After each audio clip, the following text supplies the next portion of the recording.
Hello ನನ್ನ ಪ್ರೀತಿಯ ವೀಕ್ಷಕರೇ, ಆಯಿಷಾ ಕ್ರಿಯೇಷನ್ ಕನ್ನಡಕ್ಕೆ ಸ್ವಾಗತ. ವೀಕ್ಷಕರೇ, ಇವತ್ತು ತುಂಬಾನೇ ರುಚಿಯಾಗಿ ಸಿಂಪಲ್ ಆಗಿ ಕ್ವಿಕ್ ಆಗಿ ಮಟನ್ ಸುಕ್ಕ ಮಸಾಲವನ್ನು ಮಾಡ್ತಾ ಇದ್ದೀನಿ.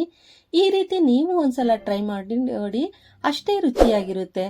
ಬನ್ನಿ ಹಾಗಾದರೆ ವಿಡಿಯೋನ ಸ್ಕಿಪ್ ಮಾಡದೆ ಪೂರ್ತಿ ನೋಡಿ, ಲೈಕ್ ಮಾಡಿ, ಸಬ್ಸ್ಕ್ರೈಬ್ ಮಾಡ್ಕೊಳ್ಳಿ. ಪಕ್ಕದಲ್ಲೇ ಇರುವಂತಹ ಬೆಲ್ ಐಕನ್ ಅನ್ನು ಕ್ಲಿಕ್ ಮಾಡಿ, ನೋಟಿಫಿಕೇಶನ್ ನಿಮಗೆ ಮೊದಲಿಗೆ ಸಿಗುವುದು.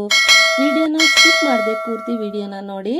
ಬನ್ನಿ, ಇವಾಗ ಮೊದಲಿಗೆ ಒಂದು ಕುಕ್ಕರ್ ತಗೊಂಡಿದ್ದೀನಿ. ಕುಕ್ಕರಲ್ಲಿ ಒಂದು 4 ಟೀ ಸ್ಪೂನ್ ಅಷ್ಟು ಆಯಿಲ್ ಅನ್ನು ಹಾಕೊಳ್ಬೇಕು. ಆಯಿಲ್ ಬಿಸಿ ಆದ್ಮೇಲೆ 2 ಮೀಡಿಯಂ ಸೈಜಿನ ಈರುಳ್ಳಿಯನ್ನು ಕಟ್ ಮಾಡಿ ಈ ರೀತಿ ಫ್ರೈ ಮಾಡ್ಕೊಳ್ಬೇಕು. ನೋಡಿ, ಈ ರೀತಿ ಚೆನ್ನಾಗಿ ಫ್ರೈ ಮಾಡ್ಕೊಳ್ಬೇಕು. ಕಲರ್ ಚೇಂಜ್ ಆಗೋವರೆಗೂ, ಸ್ವಲ್ಪ ಗುಲಾಬಿ ಕಲರ್ ಬರೋವರೆಗೂ ನಾವು ಈರುಳ್ಳಿಯನ್ನ ಫ್ರೈ ಮಾಡ್ಕೊಳ್ಬೇಕು. ನೋಡಿ, ಇವಾಗ ಈರುಳ್ಳಿ ಚೆನ್ನಾಗಿ ಫ್ರೈ ಆಗ್ತಾ ಇದೆಯಲ್ಲ, ಇದೇ ರೀತಿ ಫ್ರೈ ಮಾಡ್ಕೊಳ್ಳಿ. ಇದಕ್ಕೆ ಬೇರೆ ಮಸಾಲೆಗಳನ್ನು ನಾವು ಫ್ರೈ ಮಾಡ್ಕೊಳ್ಬೇಕು.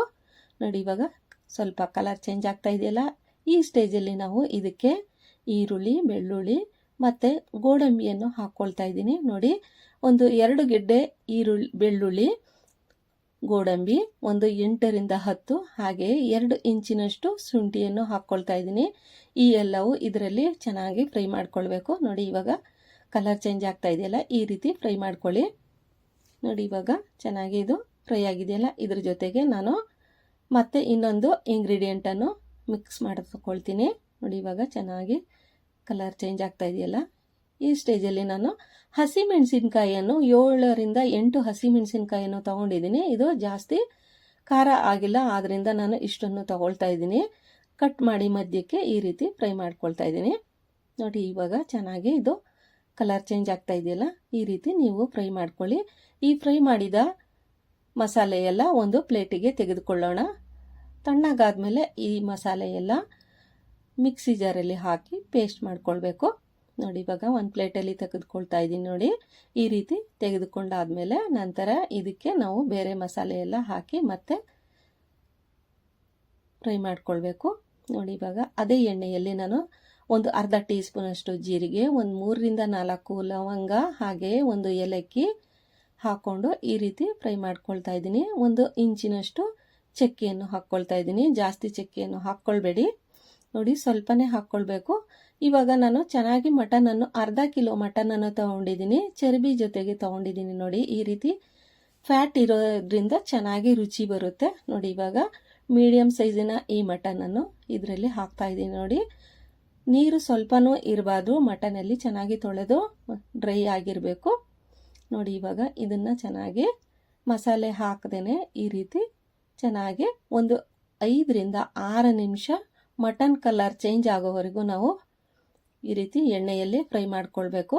ನೋಡಿ, ಇವಾಗ ಚೆನ್ನಾಗಿ ಇದು ಕಲರ್ ಚೇಂಜ್ ಆಗ್ತಾ ಇದೆಯಲ್ಲ, ನೋಡಿ ವೈಟ್ ಬಣ್ಣ ಬರ್ತಾ ಇದೆ. ಈ ರೀತಿ ಫ್ರೈ ಆದಮೇಲೆ ಇದಕ್ಕೆ ನಾವು ನೋಡಿ ಈ ಮಸಾಲೆ ತೆಗೆದುಕೊಂಡಿದ್ದೀವಲ್ಲ, ಅದಕ್ಕೆ ಕೊತ್ತಂಬರಿ ಸೊಪ್ಪು 1 ಹಿಡಿಯಷ್ಟು ಕೊತ್ತಂಬರಿ ಸೊಪ್ಪನ್ನು ಹಾಕ್ಕೊಳ್ಬೇಕು. ಹಾಗೆಯೇ ಒಂದು ಅರ್ಧ ಹಿಡಿಯಷ್ಟು ಪುದೀನ ಸೊಪ್ಪನ್ನು ಹಾಕ್ಕೊಳ್ತಾ ಇದ್ದೀನಿ. ಇದನ್ನ ಪೇಸ್ಟ್ ಮಾಡ್ಕೊಳ್ಬೇಕು. ನೋಡಿ, ಇವಾಗ ನಾನು ಪೇಸ್ಟ್ ಮಾಡಿ ಇಟ್ಕೊಳ್ತೀನಿ. ಈ ಕಡೆ ಮಟನ್ನು ಸಹ ಚೆನ್ನಾಗಿ ಈ ರೀತಿ ಕೈ ಆಡಿಸ್ತಾ ಇರಬೇಕು. ನೋಡಿ, ಇವಾಗ ಚೆನ್ನಾಗಿ ಇದನ್ನ ಡ್ರೈ ಆಗ್ತಾ ಇದೆಯಲ್ಲ, ನೀರಿನ ಅಂಶ ಎಲ್ಲ ಡ್ರೈ ಆಗಿದೆ.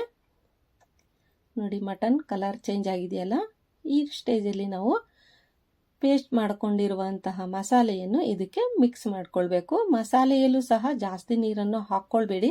ನೋಡಿ, ಈ ರೀತಿ ಗಟ್ಟಿಯಾಗಿ ರುಬ್ಕೊಳ್ಳಿ. ಈ ಮಸಾಲೆ ಎಲ್ಲ ಮಟನ್ಗೆ ಕೋಟ್ ಆಗಬೇಕು, ಅಲ್ಲಿವರೆಗೆ ನಾವು ಈ ರೀತಿ ಚೆನ್ನಾಗಿ ಮಿಕ್ಸ್ ಮಾಡ್ಕೊಳ್ಳೋಣ. ನೋಡಿ, ಇದಕ್ಕೆ ನಾವು ಮತ್ತೆ ಬೇರೆ ಮಸಾಲೆಗಳನ್ನು ಹಾಕ್ಕೊಳ್ಬೇಕು.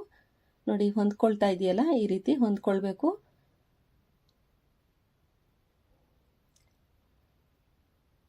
ನೋಡಿ, ಇವಾಗ ಚೆನ್ನಾಗಿ ಇದು ಹೊಂದ್ಕೊಂಡಿದೆಯಲ್ಲ, ಇದಕ್ಕೆ ನಾವು ಪೌಡರ್ ಮಸಾಲೆಯನ್ನು ಹಾಕೊಳ್ಳೋಣ.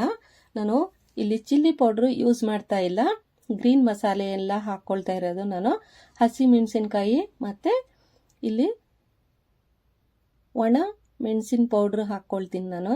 ಇವಾಗ ಟೇಸ್ಟಿಗೆ ತಕ್ಕಂತೆ 1 ಟೀ ಸ್ಪೂನ್ ಅಷ್ಟು ಉಪ್ಪು, ಅರ್ಧ ಟೀ ಸ್ಪೂನ್ ಅಷ್ಟು ಅರಿಶಿನ, ಹಾಗೆಯೇ ಧನಿಯಾ ಪೌಡ್ರು 1 ಟೀ ಸ್ಪೂನು, ಹಾಗೆ ಗರಂ ಮಸಾಲೆ ಅರ್ಧ ಟೀ ಸ್ಪೂನ್ ಅನ್ನು ಹಾಕ್ಕೊಳ್ತಾ ಇದ್ದೀನಿ.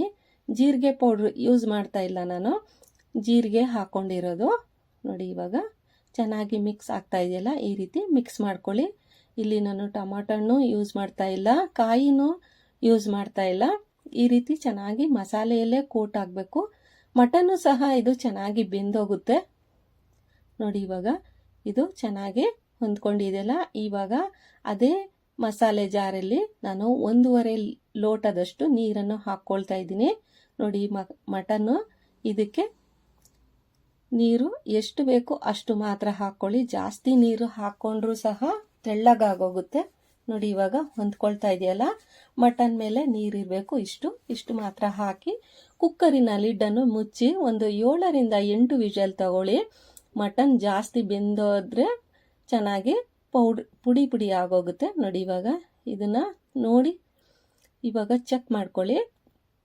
ಜಾಸ್ತಿ ಬೆಲ್ತಿದ್ರೆ ವಿಷಲ್ಗಳು ಜಾಸ್ತಿ ತಗೊಳ್ಳಿ, ಹಾಗೆ ಎಳೆ ಮಟನ್ ಇದ್ರೆ ಕಡಿಮೆ ವಿಷಲ್ ತಗೊಳ್ಳಿ. ನೋಡಿ ಇವಾಗ ಚೆನ್ನಾಗಿದು ಎಷ್ಟು ಚೆನ್ನಾಗಿ ಶೈನಿಯಾಗಿ ಮಟನ್ ಕಾಣಿಸ್ತಾ ಇದೆಯಾ ನೋಡಿ, ಆಯಿಲ್ ಎಲ್ಲ ಮೇಲ್ಗಡೆ ಬಿಟ್ಟು ಇದು ಚೆನ್ನಾಗಿ ಬೆಂದಿದೆ. ಇವಾಗ ಇದಕ್ಕೆ ಮತ್ತೆ ನಾನು ಮಸಾಲೆಗಳನ್ನು ಹಾಕ್ಕೊಳ್ತೀನಿ.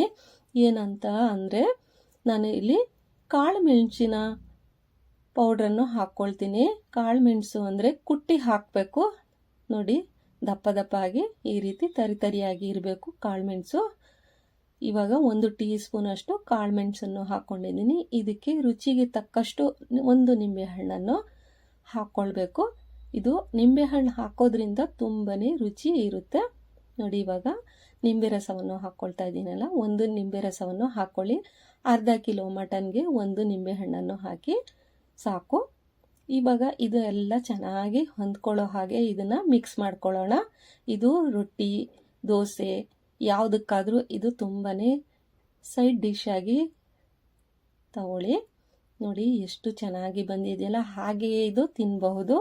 ಒಂದು ಪ್ಲೇಟಿಗೆ ಹಾಕ್ಕೊಂಡು ತಿಂತಾ ಇದ್ರೆ ಏನು ರುಚಿ ಗೊತ್ತಾ, ಅಷ್ಟು ರುಚಿಯಾಗಿರುತ್ತೆ. ಬೇಳೆ, ಅನ್ನ, ಸಾರು ಯಾವುದಕ್ಕಾದ್ರೂ ಇದು ತುಂಬಾನೇ ಸೈಡ್ ಡಿಶ್ ಆಗಿ ತಗೊಳ್ಳಿ. ನೋಡಿ ಇವಾಗ ಕೊನೆಯಲ್ಲಿ ಸ್ವಲ್ಪ ಕೊತ್ತಂಬರಿ ಸೊಪ್ಪನ್ನು ಹಾಕ್ಕೊಳ್ತಾ ಇದ್ದೀನಿ. ನೋಡಿ ಎಷ್ಟು ಈಸಿಯಾಗಿ ಮಟನ್ ಮಸಾಲ ಸುಕ್ಕವನ್ನು ಮಾಡಬಹುದು. ನೀವು ಸಹ ಈ ರೀತಿ ಮಾಡಿ. ವಿಡಿಯೋ ಇಷ್ಟ ಆದಲ್ಲಿ ಲೈಕ್ ಮಾಡಿ, ಸಬ್ಸ್ಕ್ರೈಬ್ ಮಾಡ್ಕೊಂಡಿಲ್ಲ ಅಂದರೆ ಸಬ್ಸ್ಕ್ರೈಬ್ ಮಾಡಿ, ಕಮೆಂಟ್ ಸೆಕ್ಷನಲ್ಲಿ ಕಮೆಂಟ್ ಮಾಡಿ. Thank you for watching. Take care.